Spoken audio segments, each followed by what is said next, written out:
د پکتیکا ملي راډیو ډیرو درنو اوریدونکو السلام علیکم ورحمت الله وبرکاته. ډیرو درنو اوریدونکو هیله ده چې تاسو به روغ جوړ خوشحاله صحتمند او د خوښۍ په جامو کې یاست. قدرمن اوریدونکو، دا ځل مو د افغانستان د کرکټ ملي لوبډلې له پخواني لوبډل مشر نوروز منګل سره مرکه کړې. ستاسو پام د دې مرکې اوریدو ته پام رااړوو. دا چې نوروز منګل څنګه د کرکټ نه استعفا وکړه، د پکتیکا په اړه مو هم بیلابیلې پوښتنې ورنه کړې، د پکتیکا د ځوانانو، د پکتیکا د کرکټ او داسې نورې.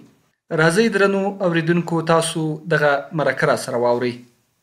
منګل صاحب، په پیل کې خو تاسو ته ښه راغلاست وایو. د ټولو پکتیکاوالو ځوانانو ولسونو په استازیتوب درته ستړي مه شو وایو. بسم الله الرحمن الرحیم. مننه خوشحال صاحب. په حواله کې تاسو ته، ستاسو رادیو کارکوونکو، ټولو اوریدونکو ته خپل سلامونه وړاندې کوم. ډیره زیاته مننه.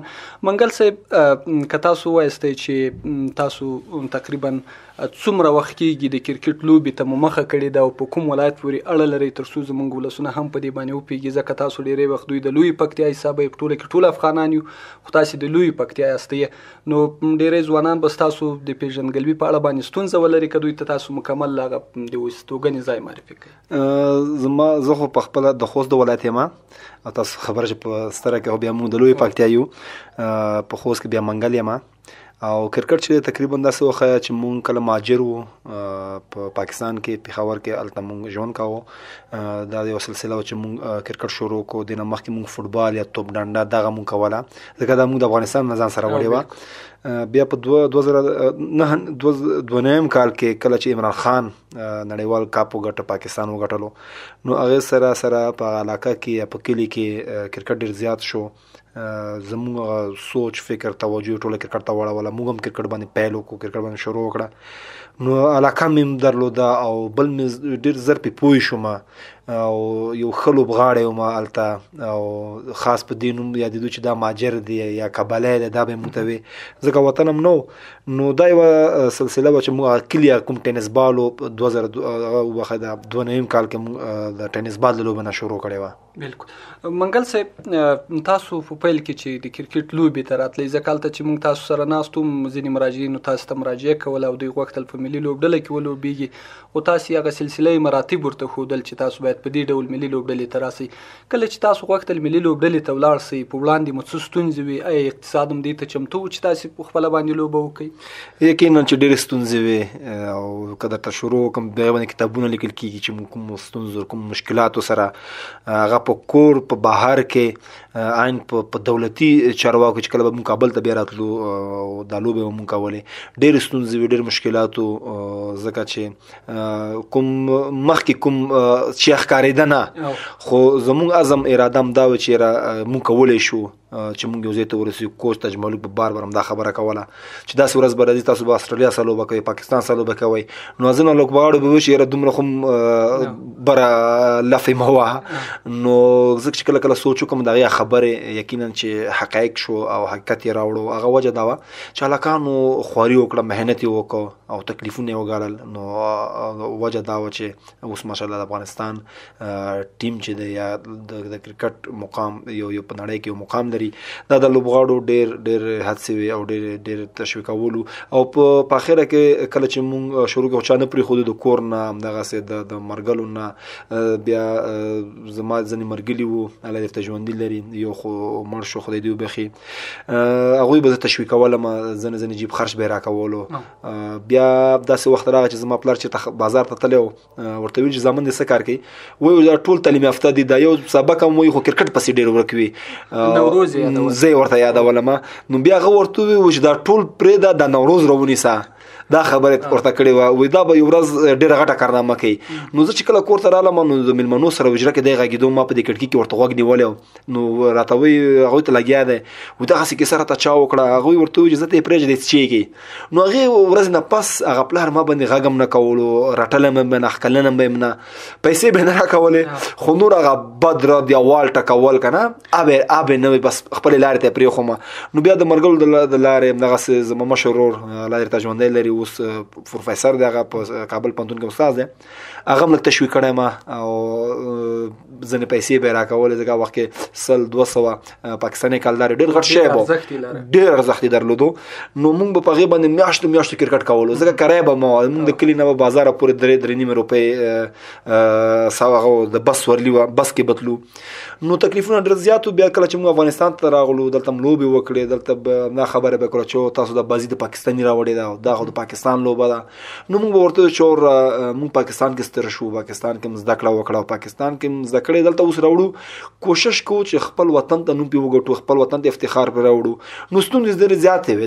دغه سلسله منګل صاحب همدلته دغه یوه پوښتنه پیدا کېږي، همغه قبله ګاه صاحب او وعده شریف هم تر اوسه ژوندي دي؟ مورګان د خدای وبخښي، پلار هم د ودونه کړي وو، هغه دواړه د الله وبخښي او وفات شوې. نو پلار مې ژوندی دی. او پلار چې د اوس کله ته په نړیواله سطح باندې راښکاره شوي او ټولو ولسونه او افغانان په تاسو افتخار کوي، اوس ډول نظر لري؟ اوس یقینا چې ډېر خوښ وي او ډېر خوشحاله وي. او اکثره چې زه کله ورته زنګ ونه وم لوبه مو بایللي، نو دی راته وایي چې بچیه ما د ټلیفون ونه کړه ځکه دې لوبه بایلله. نو ټلیفون کوه انشاءالله لوبه به ګټې. نو یقینا چې اوس د دوی دعاګانې او د خلکو مینه محبت او د خلکو دعاګانې دي چې ټیم دې زه ته رسېدلی. مننه. منګل صاحب د پکتیکاوالو ځوانانو دوی ډېری وخت موږ سره په خپرونو یوه پوښتنه پرېږدي، کله چې تاسو د افغانستان د کرکټ ملي لوبډلې له لوبو څخه استعفا کړه، ډېر خلک په تاسو خفه وو، په ځانګړي ډول پکتیکاوال څه ډول احساس هم کړ؟ ولې چمتو سوئ چې تاسو استعفا ورکړئ؟ یاره کمال ما کې نشته، کمال په دوی کې دی، دوی مینه ده او یقینا چې د دوی مینه مونږ نه څوک جوړ کړي دي، مونږ نه خلک جوړ کړي دي او مونږ نه داسې سټاران جوړ کړي دي. دا یقینا چې ډېره مشکله پرېکړه وه، ډېره ستره پرېکړه وه. ځکه چې دې پرېکړې زه یو 2 هفتې دومره ځورولی یم چې زه تا ته بیخي ویلی نه شم. کله کله به ځان ته داسې کېناستم، ما به چې خراب نه شي، بیا به مرګلو ته خپله ورتلم، هغوی سره به کېناستم چې یاره ما ته لږ خبرې کوئ. نو ځینې خاص مرګلي چې وو هغې سره ما مشوره وکړه چې یاره زه پرېکړه کوم. هغوی به هم ډېر مایوسه شوه. نو ما ورته ویم زه نه غواړم چې ما څوک په اوږه کې او ټیم نه باندې خطا کړي. زه غواړم چې په خپلو خپو د ټیم نه وځم او یو رسپیکټ سره، یو عزت سره او خوند هم داسې کړي. ځکه چې د دنیا غټ لوبغاړي دي، دوی موږ ته تاریخ پرېښی دی. زما د خوښې لوبغاړی چې هغه سچن ټنډولکر و، یو ورځ چې لوبه پرېښوده زه داسې اریان شوم چې دا هم د کرکټ پرېښودو شو، داسې وخت داسې عمر تېرېږي. نو کله چې ما کرکټ پرېښودو نو ما به دغه لوبغاړي ذهن ته راوسته چې هغه سټاران وو لکه څنګه د سریلانکا سنګاکارا یا جاوردینا یا شعیب اختر یا وسیم اکرم، داسې ټنډولکر، ریکی پونټینګ، دوی چې زموږ مخکې استعفاګانې کړي دي. نو موږ د هغوی نه زده کړه وکړه. نو بل ما یو داسې یو لارې هم پرېښې وي چې کوم زموږ روان یا سینیر لوبغاړي دي هغوی ته یو ښه لاره ده چې د یو صحیح طریقې سره. او بیا زه د کرکټ بورډ نه ډېره زیاته مننه کوم چې یو ښه رسپیکټ او یو ښه پروګرام جوړ کړی او یقینا چې خلک مینوال ما تقریبا داسې وخت چې یو هفته 2 هفتې ټلیفون ګل ساتلی و، ځکه چې بد رد به یې وي چې ولې دې پرېښو کرکټ، ولې دې پرېښو، موږ ته خو به دې ویلي وی. دې نه ما ته معلومېده چې د خلک اوس هم ما سره مینه لري. د دوی بد رد به زه لا تشویقولم چې یاره ما ښه فیصله کړې ده، ما کومه غلطه فیصله نه کړې. نو وخت د زمان سره چې دی هغه د لوبډلې راتلګ، زه وایم چې یاره اوس شاته موږ ځوانان لرو، که چېرې موږ سره ځوانان نه وی او ما لوبه پرېښې وی بیا زیاتی او بیا خیانت و. نو که چېرې ځوانان راځي او موږ لوبېږو نو بیا زه به 1 کال لوبه کوم، 2 کاله به لوبه کوم. پرېږده چې یو هلک دی هغه 1 کال 2 کاله لوبه وکړي، یو 10-12 کاله به نوره اوږده لوبه وکړي. نو دا یو لاره ما اختیار کړه. منګل صاحب یو بله پوښتنه که د پکتیکا د لوبغاړو په اړه درنه وکړم. پکتیکا کې له 100 خواوشا د کرکټ لوبډلې دي، په مرکز او ډېری ولسوالیو کې موږ ښه لوبغاړي لرو، دوی ښه لوبه ترسره کوي. اما تر اوسه پورې دوی تر ډېره نه دي توانېدلي چې دوی لوبو ته لار پیدا کړي. سره له دې چې په پکتیکا کې موږ د کرکټ بورډ فعاله نمایندګي هم لرو، استازولۍ لرو. تاسو د پکتیکا د کرکټ په اړه څه نظر لرئ؟ د دې لوبغاړو په اړه، د یادو ټیمونو په اړه باندې، ځکه تاسو کلونه وړاندې پکتیکا ته هم سفر کړی و. بس غوښتنه خو اول دا ده چې کوم سټیډیم دلته جوړیږي باید د هغې ډېر خیال وساتي، لکه خپل کور خیال چې ساتي، ځکه چې دا د ټولو د پکتیکا د خلکو دی. او بل تعلیم ډیره توجه وکړي، یوازې د کرکټ ته نه اړئ، ځکه چې تعلیم ډیر غټ ضرورت دی لرو ورته. نو په څنګ کې سپورټس خو جوړ شوی هم دغې لپاره دی چې تعلیم او سپورټس او بل خواري دې وکړي، مهنت دې وکړي او انشاءالله تر څو چې دغه سټیډیم جوړېږي امکان دې ولري، ځکه چې چیرمین هم دغه پرېکړه دي چې یاره موږ اوس د زون کوم کوچ چې دي دا به ټول په ولایتونو کې وي. نو هلته به چې کله د خیره سره سټیډیم جوړېږي هلته به زموږ د زون لوبې کېږي، د څلور ورځنۍ لوبې به کېږي، همدغسې شل ورځو لوبې به کېږي. نو دا یو ښه چانس دی چې هلته کوم دغه منطقې خلک ځوانان دي دا به د دې لوبغاړو نه ډېر څه زده کوي، ډېر څه به لاسته راوړي. نو محنت پکار دی، خواري پکار ده. نو کولی شي چې موږ تاسو په غرونو کې په کلو کې داسې ځوانان ولرو لکه څنګه راشد ارمان وختي ما خبره کوله، ډېر د لرې نه د چین ولسوالۍ نه راغلی او دلته چا کرکټ کې دومره توجه نه ورکوله. یو میاشت دوه میاشتې درې میاشتې پس بالکل یو ځلانده ستوری شو چې نن سبا تاسو یو ژوندی مثال دی چې یو آی پی ایل کې لوبه کوي. او منګل صاحب تاسو نه ډیره زیاته مننه، له ډیر لوی مصروفیت سره مو موږ ته وخت راکړو په خلاصه ټنډه ستاسو د کور ودان وي، که په وروستیو کې کوم پیغام لرئ او کوشش وکړو چې یو بل ته مینه محبت ورکړو او دا څه سره راځي دا خاص د تعلیم سره راځي، باید موږ تعلیم ته ډیره توجه وکړو.